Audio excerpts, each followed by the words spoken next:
Bonjour à toutes et à tous et bienvenue dans la tour de commandement, l'endroit où on adore parler du commandeur. Ici Thibaut et aujourd'hui on se retrouve pour la deuxième vidéo sur les decks Bloomburrow, la deuxième partie.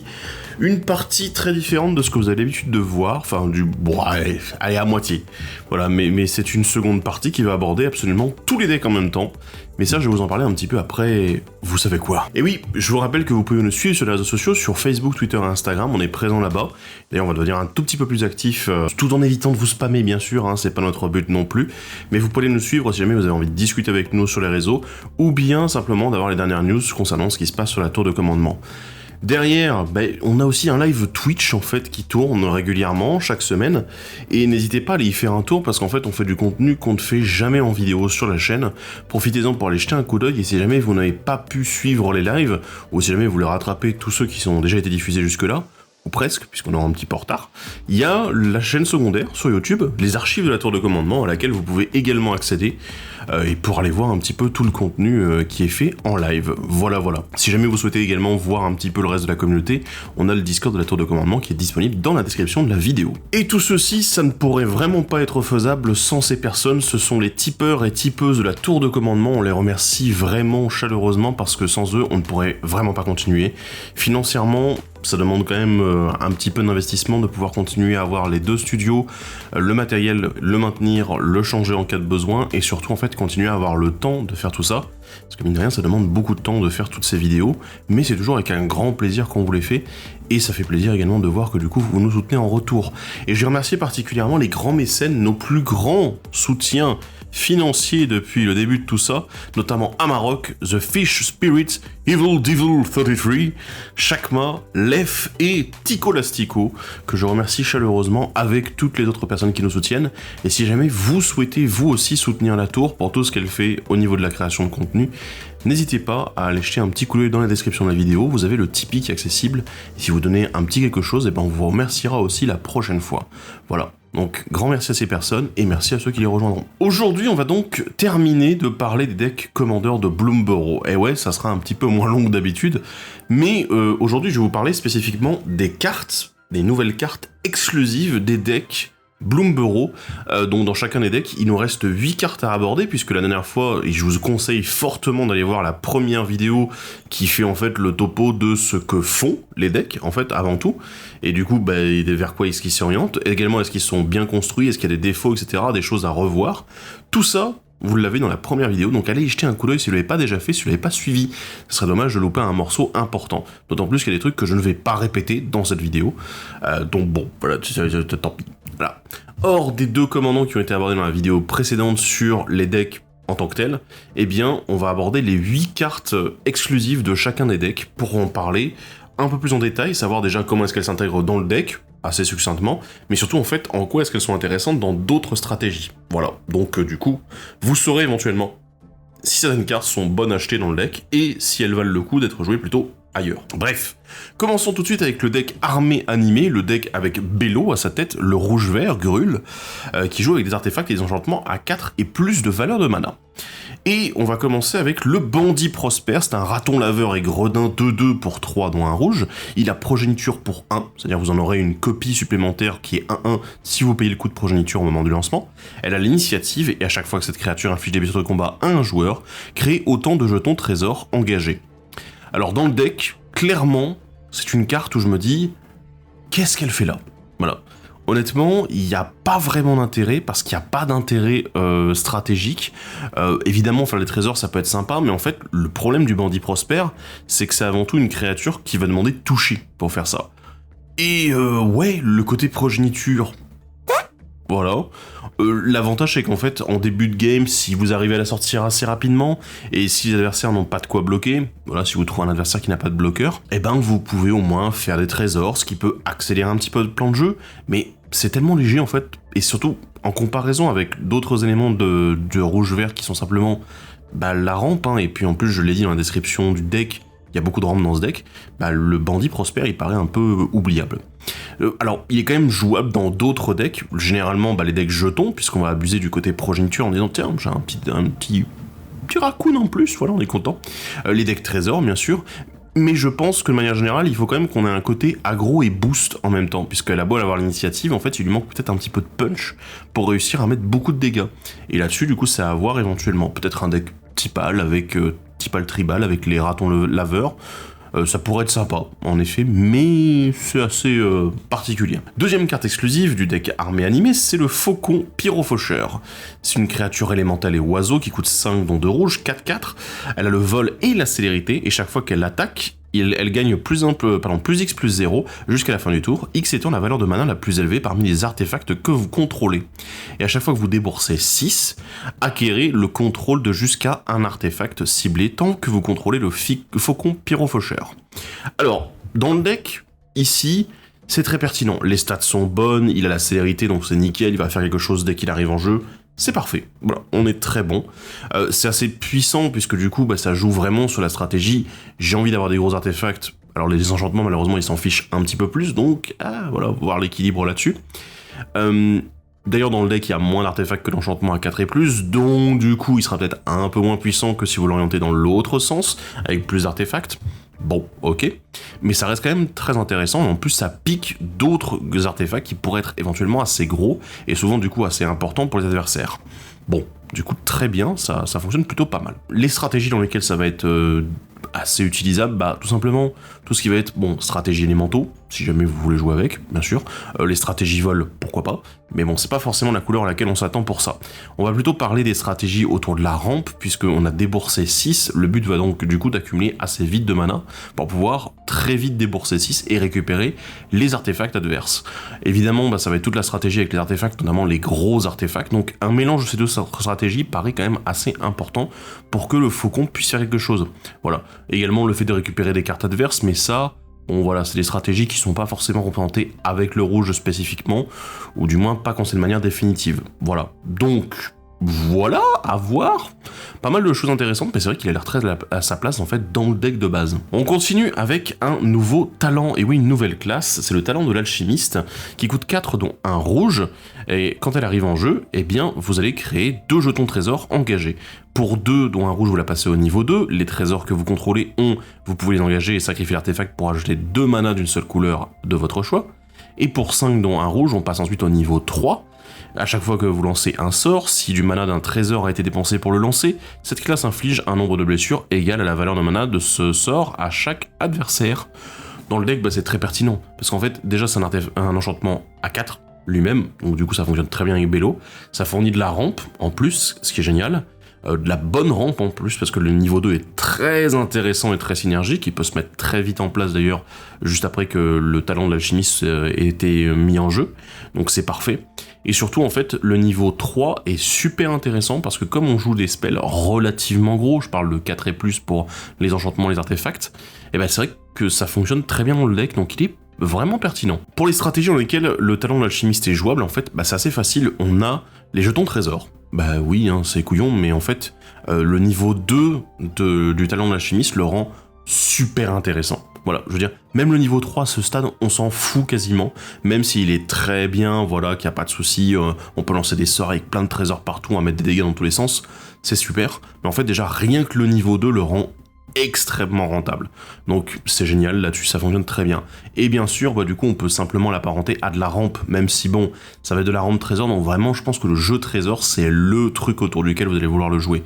Donc voilà, je pense que c'est un incontournable pour cette stratégie-là. Passons maintenant aux cartes exclusives vert du deck armée animée, notamment la Blairelle au chapeau vert, et qui est une créature blaireau et druide qui coûte 4 dont un vert, c'est une 3-4 qui dit chaque fungus et chaque saprobion que vous contrôlez engagez-le pour ajouter un vert. Au début de votre étape de fin, créez un jeton de créature 1-1 vert saprobionte. Et ça a également une aventure, qui s'appelle l'escapade fongique pour 3 dont un vert, c'est un éphémère, qui dit créer 2 jetons de créature 1-1 vert saprobionte. Ok. Alors, dans le deck, what the fuck? Voilà, c'est tout ce que j'ai à dire. Voilà, les saprobiontes, les fungus, le blaireau. Voilà. Aucune synergie avec le deck à l'origine, à part le fait de dire je peux ramper. mais cette rampe en fait elle vous coûte relativement pas mal de mana, puisque dans le deck en lui-même, ça veut dire, vu que vous n'allez pas faire de Saprobiante autrement, vous allez dire bah tiens je vais leur lancer l'aventure, puis ensuite payer 4 pour jouer la Blairelle. Sauf qu'à ce stade-là en fait, pour 3 mana on a notre commandant, Bello, et pour 4 mana on va commencer à jouer nos enchantements et nos artefacts qui sont à 4 mana et plus. Et du coup, c'est un gros what the fuck, voilà, là-dessus. Donc, voilà, je ne comprends pas. Par contre, il y a des stratégies possibles pour l'utiliser dans d'autres decks, et évidemment, la plus évidente, c'est les Fongus et les Saprobiantes. Si vous jouez un deck Fongus Saprobiante, bah en fait, la Blairelle, vous allez vouloir la mettre, parce que l'efficacité déjà de son éphémère pour faire des jetons, le fait d'ailleurs de transformer nos Saprobiantes et nos Fongus en Dork, je peux pas dire autre chose, hein, voilà, et de créer en plus de jetons, en fait c'est parfait, là-dessus c'est vraiment parfait, c'est vraiment une excellente carte pour ce style de jeu, il n'y a aucun problème.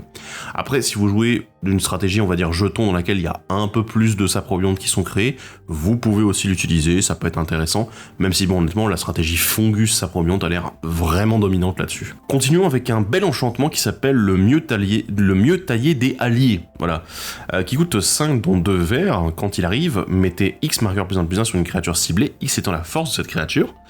Au début de votre étape de fin, piochez 2 cartes si vous contrôlez la créature avec la force la plus élevée ou qui partage la force la plus élevée. Bah dans le deck elle est très intéressante, déjà c'est un enchantement à 5, et ce qui fait également que quand elle arrive en jeu, si Bello est là, bah en fait c'est directement une créature, et du coup elle peut se mettre éventuellement les marqueurs sur elle-même. On a un bon côté boost en fait qui est super intéressant derrière, donc c'est pas mal du tout, ça fonctionne.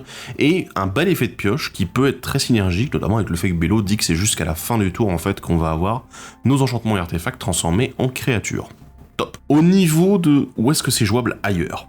Bon, alors, il n'y a pas 36 trucs, vous vous en doutez, ça va être marqueur +1/+1, parce que c'est vachement fort. Tout ce qui va être big mana et big spell, les big créatures, tout ce qui est gros, quoi. Les grosses créatures, parce que on a de la pioche, et que c'est efficace là-dessus. Donc un petit peu dans la logique de Selvala, cœur de la forêt, oui, voilà, ça peut être intéressant, mais autant dire, voilà, le marqueur +1/+1 est déjà intéressant, mais je pense que simplement avoir des grosses créatures, éventuellement un gros commandant, bonjour Galta, ça peut être le genre de choses qui peut être intéressante pour le mieux tailler. Continuons avec l'Ursidé au pelage persistant, une créature élémentale ours qui coûte 5 dont un vert, c'est une 6/5, elle a le piétinement, la cachette 3, c'est-à-dire quand elle arrive, vous allez pouvoir regarder les 3 cartes dessus de votre bibliothèque, en exiler une face cachée, et ensuite refaire pareil une seconde fois. À chaque fois que l'Ursidé inflige des blessures de combat à un joueur, s'il y a des cartes exilées par lui, vous pouvez jouer l'une d'elles sans payer son coût de mana. Alors, dans le deck, je ne vois pas le rapport. Alors, pas du tout le rapport. À part que, en effet, on a le côté plus-value, plus le côté où certains enchantements peuvent apporter des boosts intéressants, mais bon, c'est une 6/5 pétinement pour 5, ça devrait aller, je pense, mais je trouve que c'est un peu perdu dans le deck. Par contre, hors du deck, il y a 2-3 possibilités, notamment le fait que il peut être joué dans un deck ours, parce que c'est un bel ours, n'est-ce pas, élémental aussi, bien sûr, si vous le souhaitez. Les jeux exil, tout ce qui va être, ah bah tiens, j'ai joué depuis l'exil, du coup je fais les effets, c'est assez intéressant, d'autant plus qu'en vert, on a un commandant qui le fait également. On a tout ce qui a big spell, donc les gros sorts, parce que si on arrive à contrôler un peu le dessus de la bibliothèque pour la cachette, ça peut être sympa de se dire, tiens, je vais réussir à exiler une grosse carte que je vais pouvoir lancer gratuitement quand l'Ursidé va mettre des patates. Donc bon, côté ramp aussi assez nécessaire, je pense, pour le jouer le plus rapidement possible, et surtout avant que les adversaires aient beaucoup de bloqueurs. Autre chose à préciser d'ailleurs également, et ça c'est peut-être le truc qui m'embête avec le fait que ce soit une créature qui cachette, c'est que malheureusement, si jamais l'Ursidé quitte le champ de bataille d'une manière ou d'une autre, puis il revient, en fait vous aurez perdu les cartes qui auront été exilées. Donc là-dessus, c'est un petit peu risqué. Bon, je suis un peu dubitatif là-dessus, mais bon, ça reste un bel ours. On continue et on termine le vert avec l'éclaireur de sentier, un raton laveur éclaireur qui est une 1/3 pour 2 dont un vert. Il s'engage pour faire un mana de la couleur de votre choix, et à chaque fois que vous déboursez 8, renvoyez jusqu'à une carte de permanence ciblée depuis votre cimetière dans votre main. Et bah tout simplement dans le deck c'est un bon élément de récupération de cartes, voilà, mais surtout un bon élément de rampe. Voilà, on est sur un Dork qui a une bonne endurance, c'est cool, et surtout qui fait n'importe quelle couleur. Débourser 8, bah de toute façon il aide au fait de débourser 8, donc c'est très bien, et vu qu'on a envie de lancer régulièrement des sorts à 4 et plus, se dire voilà je peux lancer 2 sorts à 4, débourser 8, récupérer une carte, c'est parfait. Voilà, là-dessus on peut récupérer un enchantement, un artefact qui s'est fait gérer, ça peut être très très bien. Voilà. Au niveau des stratégies dans lesquelles il est utilisable, bah en fait il y en a plein. Les stratégies ramp en général, bien sûr, parce que c'est un dork. Mais en fait, tout ce qui va être également automeule, réanimator, jeu depuis le cimetière, tout ce qui va être big spell, éventuellement les jeux sacrifice, en fait, c'est déclinable dans pas mal de types de decks, et c'est assez cool là-dessus, donc c'est une carte qui est très polyvalente. Et enfin, pour terminer, nous avons un artefact véhicule qui s'appelle la hamster sphère roulante. Oui, c'est pas très facile à dire. Elle coûte 7 mana, c'est une 4/4 qui gagne +1/+1 pour chaque hamster que vous contrôlez. Comment qu'on fait qu'il y ait des hamsters, Thibaut? Alors la pilotage 3, déjà, à le savoir, mais surtout, en fait, chaque fois qu'elle attaque, vous créez 3 jetons de créature 1/1 rouge hamster, puis elle inflige X blessures à n'importe quelle cible, X étant le nombre de hamsters que vous contrôlez. Bon, alors dans le deck, c'est très puissant, parce qu'en fait, on a un côté auto-animation, il n'y a même pas besoin de piloter. Avec Bello, c'est un artefact qui coûte plus de 4 mana, donc du coup c'est une 4/4 de base en fait, il anime automatiquement. Super. Les hamsters sont sympas, évidemment il n'y a pas forcément de stratégie hamster dans le deck, vous le saurez. Dans les stratégies possibles, déjà il y a le truc un peu évident, Minskebu, puisque voilà, on a quand même un commandant qui joue avec le fait éventuellement de sacrifier des hamsters. Ça c'est cool là-dessus, donc ça peut fonctionner plutôt pas mal. Donc voilà, c'est la petite anecdote, mais après on a tous les jeux véhicules bien sûr, parce qu'en fait ce véhicule est très fort. Ce qui est très intéressant en fait, c'est qu'on a une stratégie jeton qui peut être super efficace avec, dire bah tiens on va doubler le nombre de jetons qui sont faits, sachant que du coup la hamster sphère va gagner déjà automatiquement quand elle va commencer à attaquer, elle va gagner automatiquement un +3/+3 supplémentaire puisqu'elle fait 3 hamsters.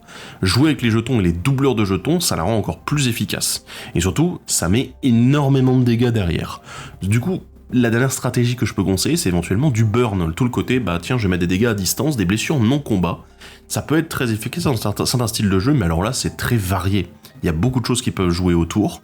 Du coup, la sphère, elle peut s'intégrer dans quelques decks. Parlons maintenant des cartes du second deck, les cartes exclusives de Affaires de famille. Le deck blanc-bleu-rouge avec Zinnia à sa tête, donc un deck qui aime beaucoup les progénitures, donc le fait de faire des copies de créatures qui arrivent en jeu, et également d'avoir des petites 1/1, de manière à booster son commandant qui peut taper encore plus fort. On va commencer avec le lièvre gaillard. Regardez-moi ce beau lièvre, c'est un lapin et guerrier. Attends, je pensais que c'était un lièvre. C'est une 1/2 qui coûte X1 et 1 blanc. Elle a voracité, c'est-à-dire qu'elle arrive avec X marqueur +1/+1 sur elle. Si X est supérieur ou égal à 5, on pioche une carte quand elle arrive. Et à chaque fois que le lièvre attaque, créez un nombre de jetons de créatures 1/1 blanche lapin égal à la force du lièvre. Bon. Écoutez, autant vous dire que c'est plutôt une bonne carte, c'est très efficace dans le jeu, puisque ça crée des jetons, c'est parfait. En début de game, ça peut en créer un petit peu, bon, voilà, ce qui peut plaire à Zinnia, mais honnêtement, je sens que à partir du mid-game, quasiment la fin de la partie, on peut réussir à créer beaucoup de jetons d'un seul coup, c'est très efficace. Les stratégies dans lesquelles on peut le jouer, en fait, je pense que c'est assez évident, on a le côté marqueur +1/+1 et on a le côté jeton. La stratégie est vraiment là, il n'y a rien de caché sur la carte, c'est vraiment là-dessus que ça va se passer. Donc bon, je pense que j'ai fait à peu près le tour, c'est une bonne carte pour ces deux stratégies-là. On continue en blanc avec le murmure d'oiseau, c'est un enchantement qui coûte 5 dont un blanc. Les oiseaux que vous contrôlez gagnent +1/+1 et ont la vigilance. Au début de votre étape de fin, pour chaque sort que vous allez lancer ce tour-ci, créez un jeton de créature 1/2 bleu oiseau avec le vol appelé corbeau de l'orage.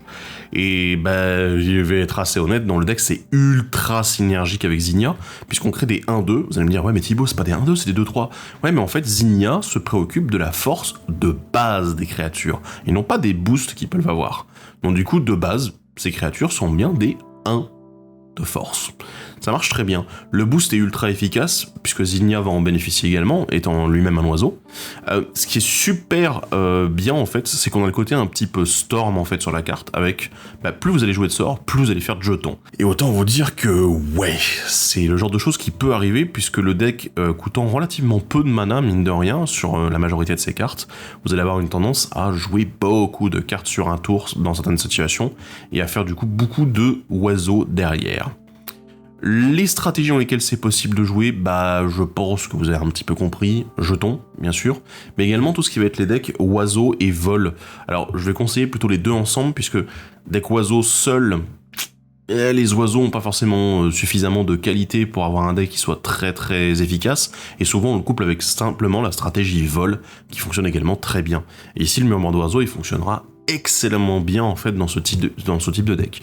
En plus des decks jetons, bien sûr. On passe maintenant aux nouvelles cartes bleues, avec le Prodige Tétard, une créature grenouille et sorcier qui coûte 2 dont 1 bleu. C'est une 1-3 qui a l'évolution, donc il gagne un marqueur +1/+1 chaque fois que une créature avec une force ou une endurance supérieure à celle de cette créature arrive sous votre contrôle. Et à chaque fois qu'un adversaire lance un sort non-créature avec une valeur de mana inférieure à la force du Prodige Tétard, piochez une carte. Eh ben, je ne sais pas. Dans le deck, je trouve plutôt bof, en fait. Puisqu'on a un petit côté intéressant avec la force de base, bien sûr, pour Zinnia. Il y a le côté aussi, on peut avoir une copie avec la progéniture que Zinnia offre. Ok, d'accord. Mais je trouve ça un petit peu bizarre, en fait.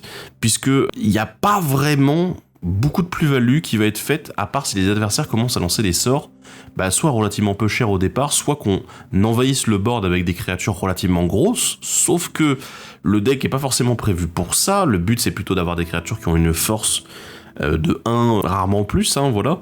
Donc c'est un petit peu étrange, le Prodige Tétard, je le trouve un petit peu à côté de la plaque d'une certaine façon, même s'il peut être assez efficace selon les sorties, bien sûr. En dehors du deck, il peut être joué dans une stratégie assez évidente, marqueur +1/+1, vous allez mettre une chaîne de marqueurs dessus le plus rapidement possible, pour pouvoir piocher très régulièrement, et bien sûr ça fonctionnera tout seul. Les jeux sorciers aussi pourront peut-être s'amuser à jouer un petit peu avec, mais bon voilà, en tout cas autant vous dire que c'est une carte un petit peu à part, même si elle a l'air efficace. On continue avec la nouvelle classe, c'est le talent du Deezer de Bonaventure qui coûte 1 bleu. Vous pouvez regarder la carte du dessus de votre bibliothèque à tout moment. Le niveau 2 coûte 4 dont 1 bleu. Tant que vous avez lancé un sort ce tour-ci, vous pouvez jouer des cartes depuis le dessus de votre bibliothèque. Et le niveau 3, pour 3 dont 1 bleu, les sorts que vous lancez depuis autre part que votre main coûtent 2 de moins à lancer. Alors dans le deck, moi je ne comprends pas, voilà. Parce qu'il n'y a aucune envie en fait d'avoir une stratégie, je joue depuis ailleurs que la main, je joue depuis le dessus de la bibliothèque. Comprends pas, voilà. Je vois pas le rapport. Vous me direz dans les commentaires si vous avez vu quelque chose. Il y a des cartes qui peuvent se rapporter en effet à avoir quelque chose d'intéressant en interaction, mais je vois pas vraiment dans la globalité de la stratégie du deck où est-ce que ça se place. Par contre, dans les stratégies qu'on peut utiliser en fait avec le talent du Deezer de Bonaventure, il y a pas mal de decks qui pourraient s'en servir, notamment tous les jeux sur l'exil, le fait de jouer depuis ailleurs que la main, je pense à Vega par exemple, les jeux Réanimator, les jeux qui jouent avec le cimetière, le fait de relancer des sorts depuis le cimetière, le complot, la prédiction, il y a pas mal de choses. Vous avez compris un petit peu l'idée en fait. Ces cartes, vraiment, ces stratégies-là peuvent s'en servir, mais je pense que les jeux depuis l'exil et avec les prédictions éventuellement, ça va être déjà suffisamment, les jeux depuis le cimetière, pourquoi pas, voilà, mais c'est ce qui va être suffisamment intéressant là-dessus. Je pense à Muldrota pour les jeux sur le cimetière, Vega pour le jeu depuis l'exil, voilà, vous avez compris un petit peu l'idée. En termes de commandant, il y a des cartes cette carte peut rentrer dans certains decks en particulier. On continue avec le rouge et l'assaut résonnant, un enchantement qui coûte 5 dont un rouge. Les jetons de créatures que vous contrôlez ont la menace. Chaque fois que vous attaquez un joueur, choisissez une créature non jeton ciblée attaquant ce joueur. Créez un jeton qui est une copie de cette créature, excepté qu'il est 1-1. Le jeton arrive engagé et attaquant ce joueur, bien sûr. Sacrifiez-le au début de la prochaine étape de fin. Bon, dans le deck, c'est super intéressant. Avec Zinnia, on a un côté boost déjà pour booster Zinnia, en plus. Et en plus, pour le fait d'abuser un petit peu des effets d'arrivée en jeu qui sont présents dans le deck. C'est sympa, ça fonctionne très bien, et ça se déclenche surtout pour chaque joueur que vous allez attaquer. Donc, pas une seule fois par combat, mais du coup, au maximum 3 fois par combat. Parfait. Dans les stratégies qui peuvent l'utiliser, c'est assez particulier, parce qu'en fait, le côté menace au jeton paraît super intéressant là-dessus. Il y a le côté aussi effet d'arrivée en jeu, mais de manière générale, en fait, il y a le côté aggro. Et en fait, c'est un peu un mix de tout ça qui me fait dire que l'assaut résonnant, il doit jouer dans une sorte de jeu Zinnia, en fait. Je vois mal comment le jouer dans un autre deck particulièrement, en pouvant utiliser autant la capacité de l'assaut résonnant que ce que va faire Zinnia avec ses copies. Donc là-dessus, j'ai des doutes, mais en tout cas, si vous arrivez à trouver une stratégie ou un commandant qui veut réunir un petit peu le côté arrivée en jeu, aggro, copie, jeton, etc., pourquoi pas? Voilà, vous pouvez le jouer en effet. On enchaîne avec la Calamité des Cendres, qui est un rituel qui coûte 7, dont 2 rouges. Elle a la convocation, donc vous pouvez l'engager pour engager des créatures pour réduire le coût de mana de ce sort. La Calamité de Cendres inflige 6 blessures à chaque créature dégagée. Alors, dans le deck, c'est super efficace. Voilà, c'est une vrasse asymétrique qui va vous permettre de détruire toutes les créatures, enfin, au moins leur mettre 6 blessures, c'est déjà pas mal.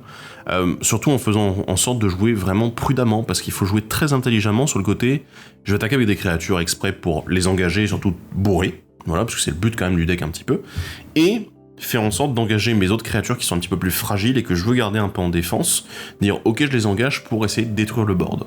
Mais c'est très important en fait d'être quasiment sûr de tout détruire parce que vous risquez de vous mettre à nu, vu que ça va dégager ça va mettre les blessures uniquement sur les créatures dégagées. Ce qui est un peu gênant également, c'est que si tous les adversaires ont commencé à être un peu aggro, si vous êtes dans une game justement qui est très aggro, et ben je pense que vous pouvez vite vous retrouvez un peu débordé. C'est une carte qui va être assez inutile dans ce genre de cas, et du coup c'est assez particulier le timing dans lequel on va pouvoir le jouer. Bon, voilà, à voir là-dessus sur les situations qui vont peut-être justifier de garder ou pas cette carte. Dans les stratégies possibles, évidemment, il y a tout ce qui est aggro et jetons, si vous l'utilisez dans ces decks-là, ça peut être une bonne carte en effet, mais comme j'ai dit, stratégie et intelligence pour utiliser cette carte correctement. On enchaîne avec l'instigateur d'Agathe, un lézard et gredin qui coûte 2 dont 1 rouge, qui est une 1-3 avec la progéniture pour 2 dont 1 rouge. À chaque fois qu'une autre créature que vous contrôlez arrive, cette créature inflige une blessure à chaque adversaire. Je précise, la créature qui inflige des blessures, c'est l'instigateur d'Agathe. Et dans le deck, c'est parfait. C'est littéralement l'une des meilleures cartes du deck, puisqu'on est en train de voir une créature qui déjà se multiplie, et qui peut même se multiplier une fois de plus avec la progéniture donnée par Zinnia, et qui va juste mettre des dégâts dans tous les sens, en fait, à tous les adversaires. C'est super. En fait, on a ce côté pinger qui fonctionne très bien. Les stratégies possibles, évidemment, on peut l'utiliser dans les jeux jetons, on peut l'utiliser dans les jeux jetons gobelins, etc. Enfin, tout ce qui va être plein de créatures qui arrivent en jeu, et c'est pour ça que je vais citer une carte en particulier, c'est Purphoros, le premier dieu Purphoros, qui lui, justement, jouait de la même façon en mettant des dégâts un peu à droite à gauche. On termine le deck Affaires de famille avec l'amplificateur rapide, une loutre artificier, oui, qui coûte 3 dont un bleu et un rouge, c'est une 1-3 célérité. Chaque fois qu'une autre créature que vous contrôlez avec une force de base de 1 arrive, elle acquiert la célérité jusqu'à la fin du tour, et à chaque fois qu'une autre créature que vous contrôlez arrive, si elle n'a pas été lancée, mettez un marqueur +1/+1 sur l'amplificateur rapide et elle ne peut pas être bloquée ce tour-ci. Honnêtement, dans le deck, c'est excellent. Ça synergise avec toute la stratégie du deck, les progénitures, le fait qu'on ait des créatures avec une force qui arrive en jeu, c'est parfait, ça fonctionne extrêmement bien. C'est utilisable dans les jeux jetons, dans les jeux Blink un petit peu moins, mais surtout vraiment les jeux jetons. Et c'est super comme carte. On passe maintenant au troisième deck, c'est le deck Proposition de paix, un deck qui aime bien les lapins. Voilà. Et on va commencer tout de suite avec le champion à la Badiane d'acier. C'est une créature souris et soldat qui coûte 3 dont 1 blanc. C'est une 1-1 progéniture pour 2 dont 1 blanc. Vigilance, et à chaque fois qu'un adversaire lance un sort non créature, mettez un marqueur +1/+1 sur cette créature, c'est-à-dire le champion ou la progéniture en fonction de qui a cette capacité. Dans le deck, c'est assez intéressant parce qu'on a déjà tout un jeu autour des marqueurs avec Madame Bourdefleur. Donc ça fonctionne très bien, donc ça peut vraiment être une bonne carte, un bon réceptacle à marqueurs en fait, qui va vraiment apprécier le fait d'avoir des marqueurs en plus, de pouvoir éventuellement voler, attaquer, mettre pas mal de patates. Donc là on est plus sur la partie aggro et non politique du deck, soyons honnêtes. Au niveau des stratégies dans lesquelles vous pouvez utiliser cette carte, je pense que c'est un petit peu évident, mais marqueur +1/+1, ça a l'air d'adorer vraiment le fait de mettre des marqueurs, et éventuellement jetons. Voilà, si vous voulez jouer avec le fait qu'il y a une progéniture possible, pourquoi pas. Voilà. Mais honnêtement, avant tout, marqueur +1/+1, les jeux soldats aussi, à savoir, puisque c'est une souris soldat qui est assez efficace. On continue avec la protection du perchoir, un éphémère qui coûte 6 dont 2 blancs, et qui dit « Faites cadeau d'un tour supplémentaire ». Donc vous pouvez promettre le cadeau, et quand le sort va se résoudre, vous allez donner un tour supplémentaire, juste après celui-ci, au joueur à qui vous l'avez promis. Créez 4 jetons de créatures 2/2 bleu oiseau avec le vol. Si le cadeau a été promis, tous les permanents que vous contrôlez passent hors phase, et jusqu'à votre prochain tour, votre total de points de vie ne peut pas changer, et vous acquérez la protection contre tout.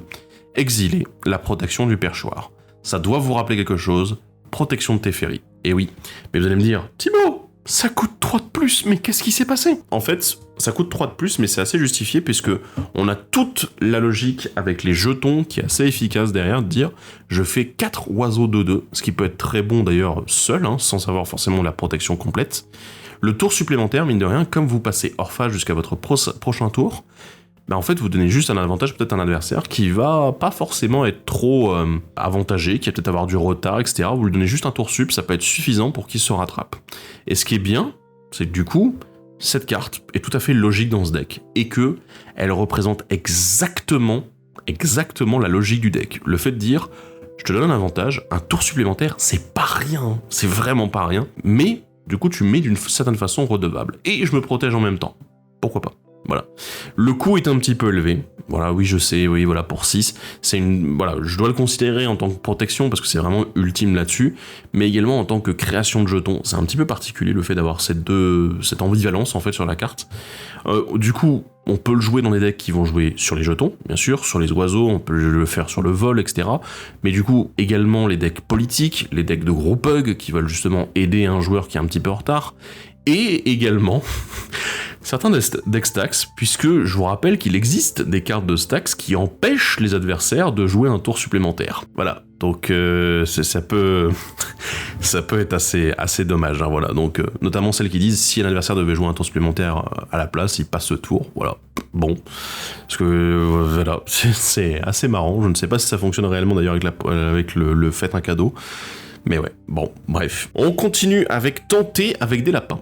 Bah oui, c'est un deck lapin. Qui est un rituel qui coûte 3 dons 1 blanc. C'était avec une offre tentante, bien sûr, une nouvelle carte du cycle. Piochez une carte et créez un jeton de créature 1-1 blanche lapin.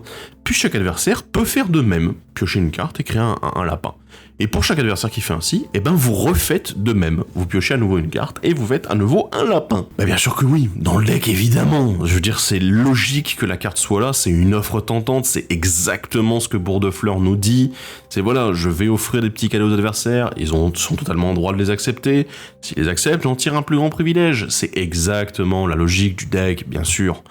Et c'est très efficace parce que mine de rien, ne serait-ce que pour 3, piocher une carte, faire un jeton, ça reste correct. Mais les adversaires, il y en a probablement un qui va dire j'ai envie de piocher, me faire un petit jeton, c'est sympa. Voilà. Et vous allez forcément retirer plus de value, quoi. Une seule personne qui dit oui, c'est déjà une victoire, en fait, en soi. C'est super. Au niveau des stratégies dans lesquelles vous allez pouvoir le jouer, bien sûr, toutes les stratégies politiques, toutes les stratégies group hug, plus ou moins, parce que c'est un peu moyen. Moi, c'est pas dans ma vision de group hug, vu que là, c'est vraiment dire aux adversaires, bah, vous avez le droit, en fait, de prendre un avantage, mais en même temps, vous savez que moi, ça va m'avantager encore plus. Les jeux jetons, même si souvent les adversaires, en voyant ce que vous pouvez faire comme bêtise avec vos jetons, ils vont dire non. Voilà. Mais bon, au moins, c'est une carte de pioche et une carte de création de jetons qui est efficace. Voilà. Et qu'il n'y a pas de condition pour la pioche d'ailleurs. On enchaîne avec une nouvelle carte bleue, c'est le 20e de Crapoterie. Et oui. Une grenouille sorcier 3-3 pour 4 dont 1 bleu. La taille maximale de votre main est 20. Oui, évidemment. À chaque fois que vous attaquez avec au moins 2 créatures, mettez un marqueur +1/+1 sur le 20e et piochez une carte. Et à chaque fois qu'il attaque, vous gagnez la partie s'il y a au moins 20 marqueurs sur lui, ou si vous avez au moins 20 cartes en main. Alors, dans le deck, ça rame un peu du cul, hein, je vous avoue. Ça rame même pas mal du cul, parce qu'on a le côté marqueur +1/+1 avec Bourdefleur, qui est, en effet, intéressant, pourquoi pas, bon. Mais, bon, voilà, c'est pas non plus la panacée, hein, je vous avoue, c'est pas l'éclate. Mais ça peut fonctionner quand même, on peut arriver à une condition de victoire, même si les adversaires vont dire, bon, on te voit arriver à 15 km, bien sûr. Donc voilà, c'est pour ça que j'ai un petit doute là-dessus. De manière générale, ayant les autres stratégies que je peux vous proposer, ça va être aussi assez mouais, à moins que vous le rendiez vraiment super efficace. Comment ? Les jeux marqueurs +1/+1, mais surtout les jeux pioche. Si vous pouvez piocher énormément de cartes ou vous mettre dans une condition un petit peu comme le Triskaïdécaphile, qui aime bien avoir 13 cartes en main pour vous faire gagner, en effet, on peut gagner plus rapidement, puisque c'est au moment de l'attaque où le 20e va vous permettre de mettre des marqueurs, piocher, et du coup, gagner la partie. Ça peut être très bon, mais du coup ça nécessite une certaine mise en place particulière. On passe maintenant aux cartes vertes du deck avec l'apothicaire souche sang, un écureuil druide. Oui, je sais, qu'est-ce qu'il fait là ? Il coûte 3 dont 1 vert, c'est une 3-3, qu'il a le toxique 2, donc si jamais il touche un adversaire avec des blessures de combat, eh ben le joueur en question gagne 2 marqueurs, poison, et à 10 marqueurs poison, il a perdu la partie. À chaque fois, quand il arrive, vous et un adversaire ciblé créez chacun un jeton trésor, et à chaque fois qu'un adversaire sacrifie un jeton non-créature, ce joueur gagne gagne 2 marqueurs poison. Alors, on va pas se mentir, hein, voilà, pour tous ceux qui pensaient que le deck Proposition de paix était un deck group hug, voici la définition même de « je ne suis pas là pour rigoler ». Voilà.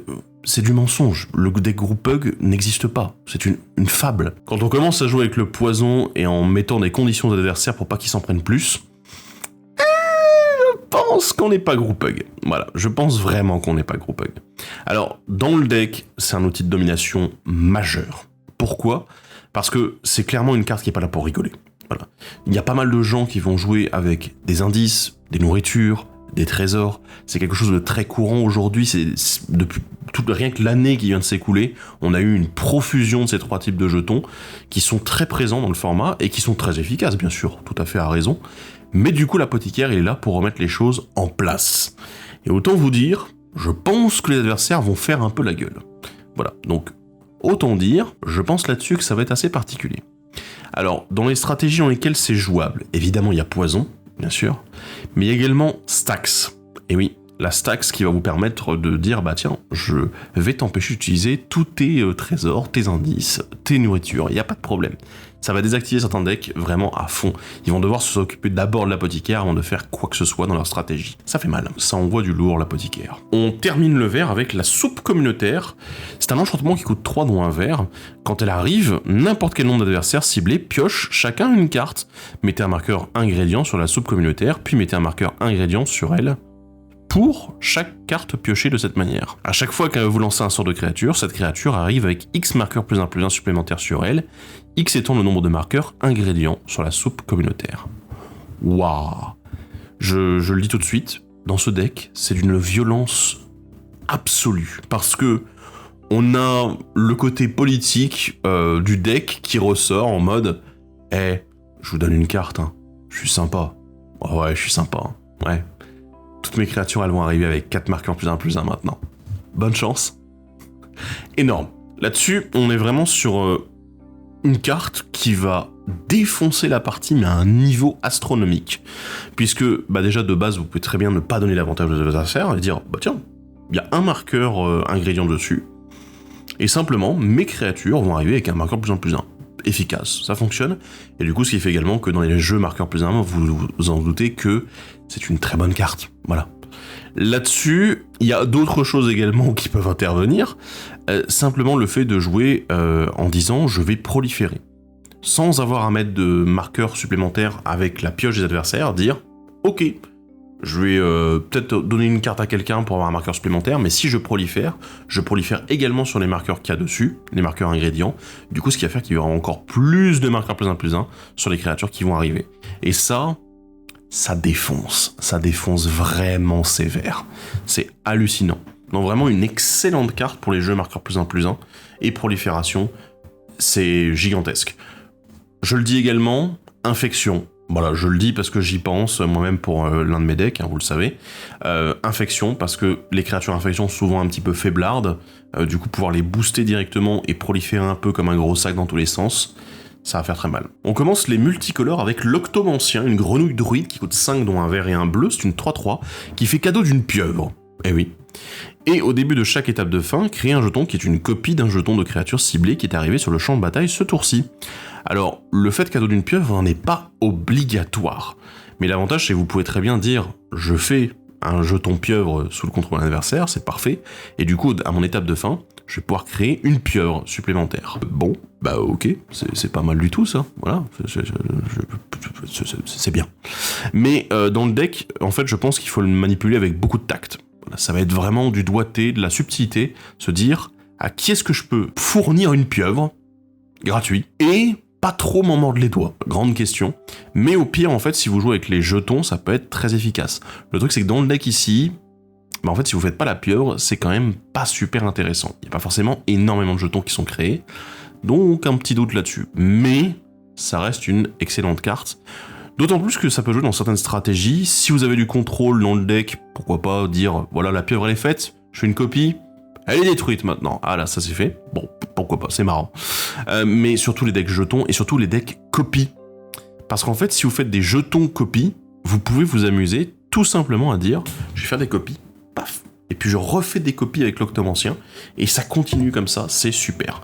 Alors, il y a une carte qui me vient en tête, c'est un commandant, c'est Adrixenève, qui aime bien justement doubler les jetons qui sont créés. C'est parfait, c'est efficace, ça fonctionne très bien. Et du coup, l'Octomancien, il a une belle place dans ce type de deck-là. Donc vraiment, super. Et on termine le deck avec le talent. Et oui, c'est la classe du deck. Le talent du pêcheur, qui coûte 4, dont un vert et un bleu. Au début de votre entretien, regardez la carte du dessus de votre bibliothèque. Vous pouvez la révéler si c'est une carte de terrain. Créez un jeton de créature 1/1 bleu poisson, si vous l'avez révélé de cette manière, puis piochez une carte. Pour un vert et un bleu, on passe au niveau 2 et on ajoute, si vous deviez créer un jeton poisson, créez un jeton de créature 3/3 bleu requin à la place. Et le niveau 3 coûte 4 mana, dont un vert et un bleu. Si vous deviez créer un requin, créez un jeton de créature 8/8 bleu pieuvre à la place. Dans le deck, c'est marrant. Voilà, on va pas se mentir, c'est juste drôle. Il n'y a pas grand chose à dire dessus. C'est une bonne carte qui est intéressante, mais c'est vrai que dans le deck, d'un seul coup, ça part dans la même direction que l'Octomancien en mode « Ah mais attends, on aime bien les jetons. » Oui mais non, c'est pas vous le deck jeton. Et en fait, c'est assez étrange, je trouve qu'il est un peu pas trop à sa place. Là où l'Octomancien, je pouvais voir une utilité, le talent du pêcheur, je le comprends un peu moins, donc bon. Vous pouvez vous amuser aussi à le jouer dans des decks du coup qui jouent avec les poissons. Voilà, si vous aimez créer des poissons, bah vous pouvez faire des poissons qui sont des requins, qui seront des pieuvres finalement. Pourquoi pas. Et ce qui est assez intéressant, c'est si vous le jouez avec un deck de contrôle de dessus de la bibliothèque. Dire simplement, je vais pouvoir réarranger le dessus de ma bibliothèque régulièrement, de manière à systématiquement avoir un terrain qui va du coup être une 1/1, ou une 3/3, ou une 8/8. Voilà, selon comment vous avez pu avancer. Et vu qu'on est en bleu-vert, la rampe sera suffisamment présente pour pouvoir arriver au niveau 3 relativement rapidement. Donc là-dessus, je peux comprendre, mais je le vois un peu plus dans un deck avec des jetons que réellement le deck ici. Voilà. Passons maintenant au dernier deck, l'ultime bafouille, celle du stock de provisions, le deck noir-vert qui joue avec des écureuils, mais pas que, mais qui joue surtout avec des jetons de toutes sortes. Et on va commencer avec le logiste de la pierre de lune, une créature chauve-souris et psychagogue qui est 4/4 pour 5 dont 2 noirs.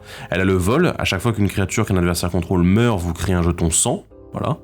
Et à chaque fois que vous sacrifiez un artefact, mettez un marqueur +1/+1 sur le logiste de la pierre de lune et vous gagnez un point de vie. Alors, dans le deck, l'utilisation est très efficace, voilà. Parce qu'en fait, on a du sacrifice d'artefacts un petit peu partout. On a des nourritures également qui sont faites dans le deck. C'est parfait, ça va permettre de gagner des marqueurs et gagner des points de vie. Super. Le fait de voir des créatures adverses mourir, par contre, c'est pas forcément le truc numéro 1. Évidemment, on a moyen de tuer des créatures dans le deck, bien sûr. Mais c'est pas la stratégie principale. Par contre, les stratégies dans lesquelles vous allez pouvoir utiliser le logiste, elles sont relativement nombreuses en fait. Les jeux aristocrates, puisque on fait des jetons 100 quand les créatures adverses meurent, c'est de l'aristocrate également. Et tout ce qui va être les jeux avec sacrifice d'artefacts. Puisque si vous pouvez sacrifier des artefacts un petit peu dans tous les sens, vous allez avoir une créature qui va grossir très très rapidement, vous faire gagner du tempo avec les points de vie, et c'est très très efficace. Là-dessus, voilà, c'est assez particulier comme carte, mais ça peut fonctionner dans ces jeux-là de manière parfaite. On continue avec un rat et berserker qui s'appelle le frugivore insatiable, qui coûte 4 mana dont un noir, c'est une 2/4. Et quand il arrive, créez un jeton de nourriture, puis vous pouvez exiler les 3 cartes depuis votre cimetière. Si vous faites ainsi, répétez ce processus. Et pour 4 dont un noir en sacrifiant X nourriture, les créatures que vous contrôlez gagnent +X+0 et acquièrent la menace jusqu'à la fin du tour. C'est intéressant, puisqu'on a pas mal le côté nourriture, et mine de rien, on a une partie agressive qui est assez importante. Donc ça fonctionne bien. Mais honnêtement, je pense que dans un deck 100% nourriture, c'est là en fait où la carte va vraiment briller, en mode j'ai plein de nourriture, avec mon Frodon et mon Sam, tiens pourquoi pas, qu'est-ce que je vais en faire? Voilà, j'en ai genre 6 ou 7, qu'est-ce que je vais bien pouvoir faire de toutes ces nourritures? Le frugivore est là pour ça, puisqu'il va être là pour dire je sacrifie tout ça, et je donne un boost monstrueux, avec une menace en plus, parfait, mais un boost monstrueux à toutes mes créatures, ce qui peut permettre de finir une game dessus. Vraiment, je pense qu'il faut pas le négliger, c'est certainement pas la carte que vous allez jouer très tôt dans la partie, je pense qu'il vaut mieux la garder pour plus tard, et vraiment dire ok, je vais la garder pour le moment où j'ai suffisamment de nourriture pour qu'elle ait un impact violent au moment où elle va arriver en jeu et où je vais pouvoir sacrifier toutes ces nourritures. Ça fonctionne très très bien en tout cas. On continue avec le massacre de la grouilloutière, un rituel qui coûte 5 dons de noir. Créez 2 jetons de créatures 1/1 verte écureuil, puis chaque créature qui n'est pas un insecte, un rat, une araignée ou un écureuil gagne -1/-1 jusqu'à la fin du tour, pour chaque créature que vous contrôlez qui est un insecte, un rat, une araignée ou un écureuil. Et ben dans le deck c'est évidemment radical puisqu'on a majoritairement des cartes de ce type-là, donc c'est parfait. On a la création de jetons en plus, donc ça fait plaisir. Le -X c'est violent. Et hors du deck, en fait simplement si vous jouez l'un des types de créatures là majoritairement, ou si vous en jouez plusieurs d'un coup, bien sûr, en fait c'est excellent. Voilà, c'est une excellente carte. On a un Rasboard qui nous crée en plus des jetons supplémentaires. On a un -2/-2 au moins assuré. Donc bon, c'est un peu cher pour 5 mana, bien sûr. Mais voilà, autant vous dire que ouais, c'est une carte qui est vraiment très puissante et qui a un impact fort dans la partie si vous jouez ce type de carte-là. On continue avec le Maître Concocteur de Noisettes, une créature écureuil et psychagogue 3/4 pour 4, dont un noir. Elle a la menace et à chaque fois qu'elle arrive ou attaque, exiler jusqu'à une carte ciblée depuis un cimetière et créer un jeton nourriture. Les nourritures que vous contrôlez ont toutes les capacités activées de toutes les cartes de créatures exilées par le Maître Concocteur de Noisettes. Wow! Alors là, je vais vous le dire tout de suite, c'est une excellente carte. Parce que je vous l'ai dit, il y a un support nourriture dans le deck, bien sûr, c'est pas le dominant du deck, mais c'est un support qui est assez important. Et surtout, le Maître Concocteur crée des nourritures supplémentaires en attaquant. De bonnes stats, du coup, ce qui fait qu'on a envie d'attaquer régulièrement avec, en espérant que les adversaires n'aient pas trop de quoi bloquer, sinon on va avoir un problème. Et surtout, en fait, de quoi récupérer des capacités supplémentaires, en fait. Les nourritures vont pouvoir avoir des capacités activées. Et ce qui est génial, c'est que comme ce sont des jetons d'artefacts, qui ne sont pas des créatures, on va pouvoir les faire tout de suite, puisque comme on crée une nourriture, hop, on va pouvoir activer la capacité tout de suite. Donc, il y a beaucoup de choses à faire autour, en fait, puisque on a une stratégie nourriture qui est assez évidente, bien sûr, mais vu que c'est dans n'importe quel cimetière qu'on peut exiler les jetons nourriture, les cartes pour faire des jetons nourriture, on va avoir cet avantage en fait de pouvoir jouer automeule, meule également, et éventuellement avec les capacités activées qui sont un peu fortes, et dire bah tiens, je peux activer la capacité une fois avec cette nourriture là, puis encore une fois là, des capacités par exemple qu'on ne peut activer qu'une seule fois par tour, puisque ça peut être des capacités qui demandent de s'engager, voilà, et juste c'est super fort. C'est super fort. Voilà. Ça peut aller très très loin si c'est bien utilisé. On va ensuite voir l'apprentissage de Moule Racine, un rituel qui coûte 4 dont un vert. Choisissez 3, vous pouvez choisir le même mode plus d'une fois. Mettez 2 marqueurs +1/+1 sur une créature ciblée, ou créez un jeton qui est une copie d'un jeton ciblé que vous contrôlez, ou un joueur ciblé crée un jeton de créature 1/1 vert écureuil, ou un adversaire ciblé sacrifie un artefact non jeton. Alors, les modes sont très intéressants en fait parce que on est dans ce deck avec une modularité totale. On a exactement ce qu'on veut, pouvoir booster une créature pour être plus agressif, pouvoir copier des jetons qu'on a fait, pouvoir créer des nouveaux jetons, ou bien gérer des menaces adverses. C'est pas mal du tout. Honnêtement là-dessus, c'est pas forcément une excellente carte dans le deck tel qu'il est, mais en fait ça peut s'intégrer dans d'autres decks de manière super efficace, notamment bah évidemment, vous en doutez, les decks marqueurs, les decks jetons et les decks écureuils éventuellement. Mais je vous avoue que bah, ça fait très très plaisir parce que pour 4 mana, c'est ultra rentable. Vraiment, mais d'une puissance assez incroyable. Il y a également une autre stratégie, vu qu'il y a marqué vous créez une copie d'un jeton existant. Comme je vous l'ai dit tout à l'heure, il y a moyen de faire des decks copies qui vont créer des jetons copies de certaines créatures.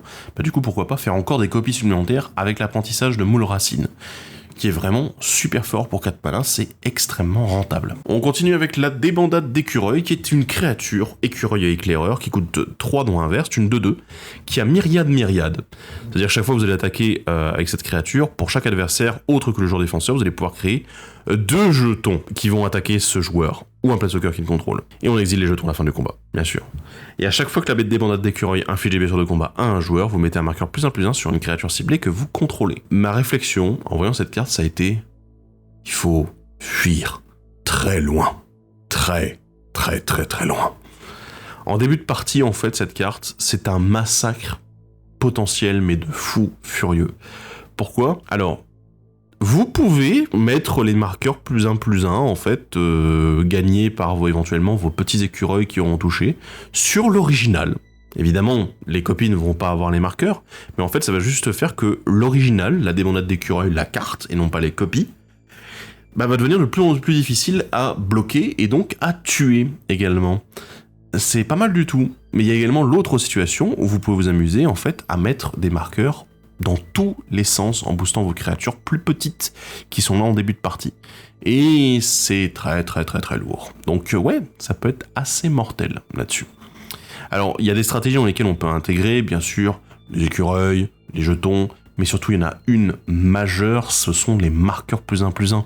Bien sûr, les jetons c'est intéressant, mais les marqueurs +1 c'est encore plus efficace avec la débandade d'écureuil qui va permettre d'en mettre encore plus dans une stratégie adaptée. Waouh, ça peut être très très violent quand même. On continue et on termine le vert avec la classe, c'est le talent du gourmand, qui coûte 1 vert, et qui dit pendant votre tour, les artefacts que vous contrôlez sont des nourritures, en plus de leurs autres types, et ont pour 2, voilà, vous l'engagez, vous la sacrifiez, pour gagner 3 points de vie. Le niveau 2 coûte 3 dont 1 vert, et ajoute à chaque fois que vous gagnez des points de vie pour la première fois à chaque tour, crée un jeton de créature 3/3 verte, raton laveur.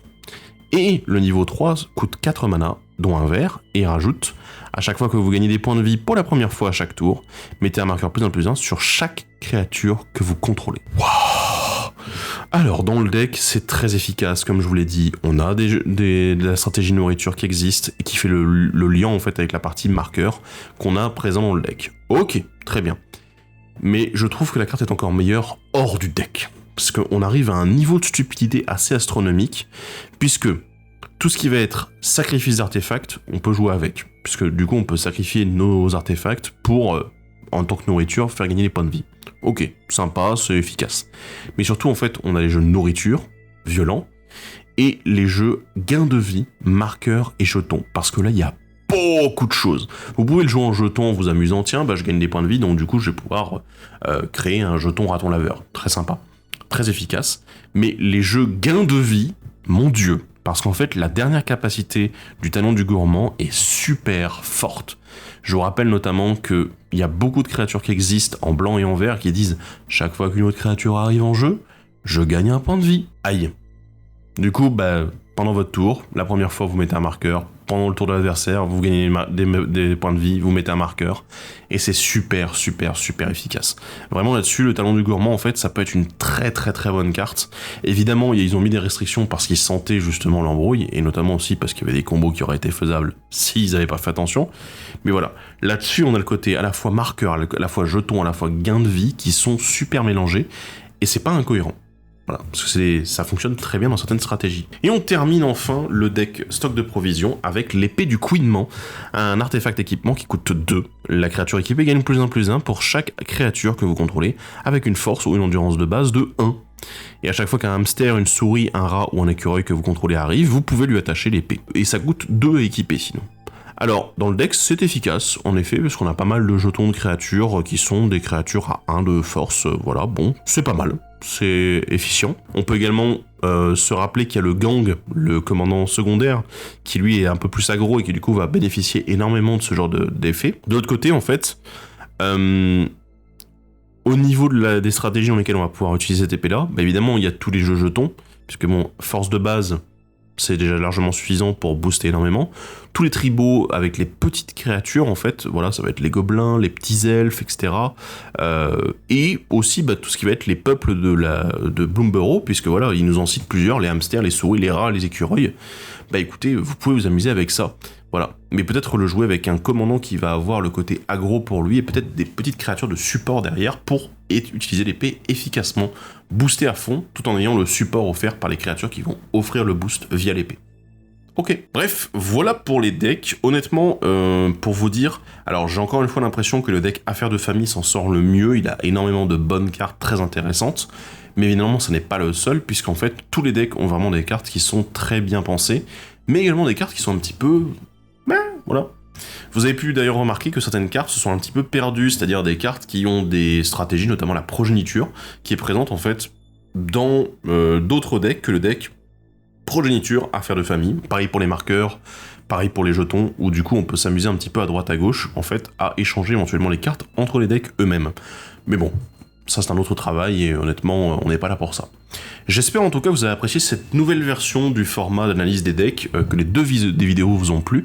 J'attends vos commentaires avec impatience pour avoir votre retour, éventuellement si jamais vous avez des choses que vous voudriez voir un petit peu plus en détail ou que voilà, vous pensez qu'il y a des trucs peut-être qu'on peut retirer. En tout cas, moi j'ai beaucoup apprécié de le faire et j'espère que ça vous a plu également et que vous avez eu toutes les infos que vous souhaitiez avoir. Bref, grand merci à vous, on se retrouve dans la prochaine vidéo pour parler d'autre chose que Bloomburrow, un truc un peu sympa et non, voilà. Et en tout cas, on se dit à la prochaine et salut à tous, bye bye.